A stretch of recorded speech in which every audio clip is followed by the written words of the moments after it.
Hello বন্ধুরা, আজকে নিয়ে এসেছি পেঁয়াজ চিংড়ির রেসিপি। এই দেখো কত সুন্দর পেঁয়াজ চিংড়ি। পেঁয়াজ চিংড়ি করতে হলে রেসিপিটা জানতে হবে। এই চিংড়ি মাছে আমার নুন হলুদ মাখানো হয়ে গেছে। আর এই চিংড়ি মাছগুলোকে ভালো করে ধুয়ে নিয়ে এই কড়াইতে ভেজে নিতে হবে। তারপর দেখো এটা ভালো কড়া করে ভাজা চলবে না, একটু হালকা হালকা ভাজতে হবে, পুড়ে যাওয়া চলবে না। এই সামান্য একটু লাল হবে এইরকমভাবে ভাজতে হবে। আর এটা দেখো, আমি এটা চিংড়ি দুধ বলি, দুধ চিংড়ি করেছি। আর এর মধ্যে দিয়ে দিয়েছি কাঁচা লঙ্কা আর টমেটো। এটা দুধ চিংড়ি হয়ে গেছে খানিকটা চিংড়ি মাছ। আর পেঁয়াজ চিংড়িটি আমি ভালোভাবে দেখাচ্ছি। এখানে আবার তেল বসিয়ে দেওয়া হয়েছে, চিংড়ি মাছগুলোকেও ছেড়ে দেওয়া হয়েছে। এই তেলের মধ্যে ভাজা শুরু হয়ে গেছে। আর ভাজাটি আবার তুলে নেওয়া হয়ে গেছে। তার মধ্যে পেঁয়াজ দিয়ে দেওয়া হচ্ছে তেলের মধ্যে। পেঁয়াজ দিয়ে হয়ে গেছে। এইগুলোকে গুটি করে কেটে নেওয়া কুচি কুচি পেঁয়াজ, তারপর খানিকটা আবার ঘষে নেওয়া পেঁয়াজ আছে। পেঁয়াজগুলোকে একটু লাল লাল করে ভেজে নিতে হবে। সম্পূর্ণ পেঁয়াজটা এখানে দুটো পেঁয়াজ দেওয়া হয়েছে। এখানে আবার মাছ আছে, পেঁয়াজের মধ্যে মাছ আছে, তাই দুটো এখানে কুচুনো পেঁয়াজ দেওয়া হয়েছে। আর লাল লাল করে ভাজার পর আবার খানিকটা আবার খানিকটা পেঁয়াজ দেওয়া হবে। এগুলো মাছগুলো খুব ভালো করে ভেজে নিতে হবে।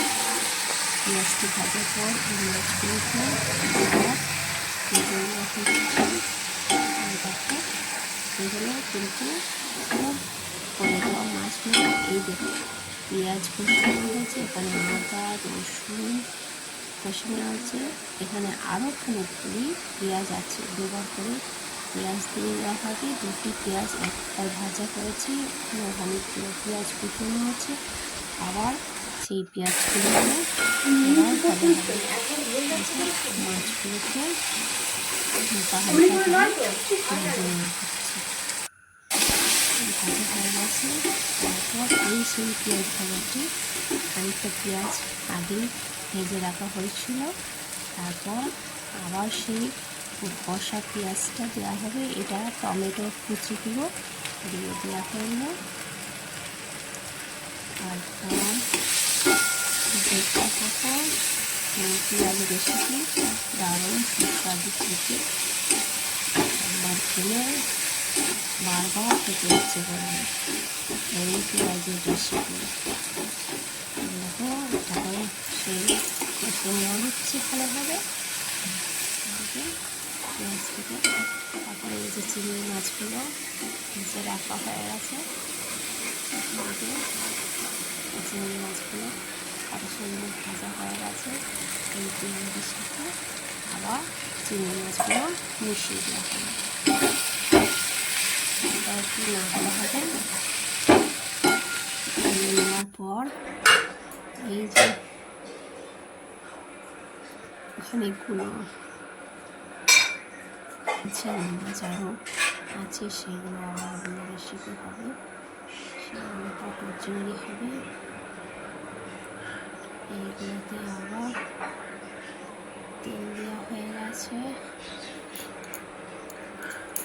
এরপর আবার এই মাছগুলোকে নিয়ে আরেকটি রেসিপি করা হচ্ছে, দেখতে থাকো। এই মাছগুলো ওটা তো পেঁয়াজ চিংড়ি হয়ে গেল। এরপর এই পেঁয়াজগুলো দিয়ে কী করা যায়, ওই মশলাটিতে পেঁয়াজ চিংড়ি মশলাটা কষে রাখা হয়েছিল। খানিকগুলো চিংড়ি মাছ আবার ভাজতেছিল, মশলাটা আবার ভেজে নেওয়ার পর সেই মশলাটি আগের মশলাটি কষে নিয়ে পেঁয়াজগুলো ঘষা পেঁয়াজ কুচি কুচি পেঁয়াজ সবগুলো দেওয়া হয়ে গেছে। তারপর ভালো করে কষিয়ে অল্প অল্প করে কিছুটা দেওয়া হচ্ছে।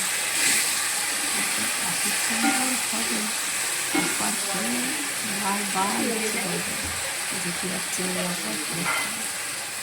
এই পেঁয়াজগুলো সব কষে নেওয়া হয়েছে। আর এর মধ্যে তো মশলাগুলি দেখানো হলো যে মশলাগুলি দেওয়া হয়ে গেছে। এরপর অল্প অল্প করে জল দিয়ে একটু করে নেড়ে নিতে হবে। তারপরে তৈরি হয়ে যাবে পেঁয়াজ চিংড়ি।